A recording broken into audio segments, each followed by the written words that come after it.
Stop doing these 5 things if you want to save money in 2026. In 2026, saving money isn't just smart, it's survival.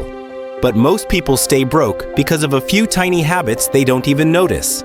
So today, I'll show you 5 things you must stop doing in 2026 if you want your wallet to finally breathe again. Stop the micro-subscription trap. In 2026, subscriptions are sneaky. Not the big ones. The small 99 or 149 monthly things that look harmless. But by the end of the year, they secretly eat thousands from your pocket. Cancel everything you're not using at least twice a week. If you don't need it, cut it. Your bank account will thank you later. Stop buying for aesthetic. This habit exploded on TikTok, and it's destroying budgets everywhere. People buy things not because they need them, but because they look cute, match the feed, or fit the vibe. If you're spending money just to impress strangers online, you're literally paying rent for a fantasy life. Stop falling for sale pressure.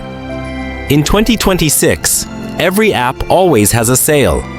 Mid-year sale, payday sale, double-digit sale. Someone sneezed? Sale again. Here's the rule. If you weren't planning to buy it before seeing the sale, you don't need it. Otherwise, you're not saving 70%. You're spending 30%. Stop ordering because you're lazy. Let's be honest, food delivery is basically a luxury now. One order can cost what 2 to 3 home-cooked meals would. Meal prep for just 1 hour every weekend can save you thousands every month. Your wallet and your health will improve. Stop living without a spending plan. Most people don't overspend because they're irresponsible. They overspend because they have no system. You don't need a complicated budget. Just 3 categories. Needs.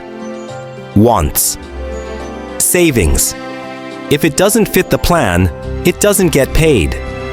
Stop these 5 habits, and 2026 will be the year your money finally stops running away from you. If you want part 2, tell me, because there are lots more money traps hiding this year.